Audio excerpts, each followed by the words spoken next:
জাতপাতের ঊর্ধ্বে মানবতা লালন শাহের বাণীতে সবচেয়ে বেশি গুরুত্ব পেয়েছে। তিনি আরও প্রশ্ন তুলেছেন জাতের চিহ্ন নিয়ে।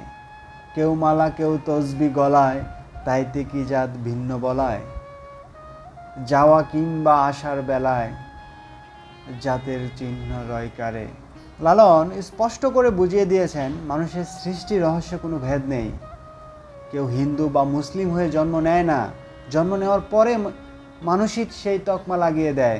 তার কাছে সত্য ছিল একটাই, আর তা হলো মানুষ।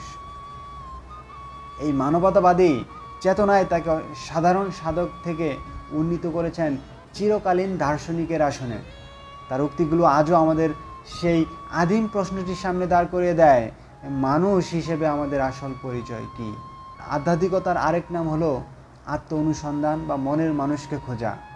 তিনি মানুষকে বাইরে নয় বরং নিজের ভিতরে থাকা সত্যকে খুঁজতে বলেছেন। তার বিখ্যাত উপমা খাঁচার ভেতর অচিন পাখি। দেহকে তিনি খাঁচা বলেছেন আর আত্মাকে বলেছেন সেই অচিন পাখি।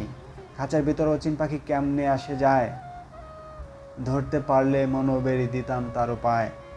এই অচিন পাখি হলো আমাদের পরমাত্মা বা সত্য, যা মানুষের দেহের ভিতরেই বিরাজমান। আমাদের এই নশ্বর জীবন হলো সেই পাখিটাকে চেনার বা পাওয়ার সাধনা।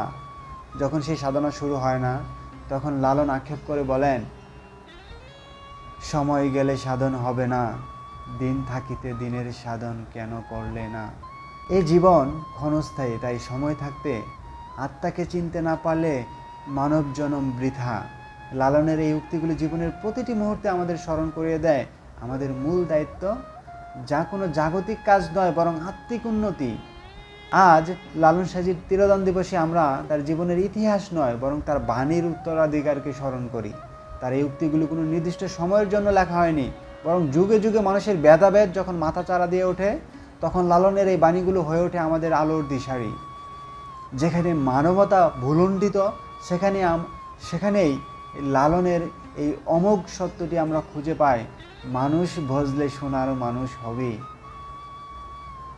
অর্থাৎ মানুষকে ভালোবাসা এবং সেবা করার মাধ্যমেই একজন মানুষ প্রকৃত অর্থে সোনার মানুষ হয় বা পূর্ণাঙ্গ মানুষে পরিণত হতে পারে।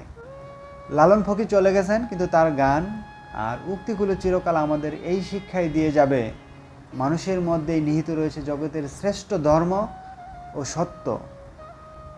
তার অমর বাণীর প্রতি বিনম্র শ্রদ্ধা জানিয়ে এখানেই শেষ করছি। সকলকে ধন্যবাদ। আসসালামু আলাইকুম।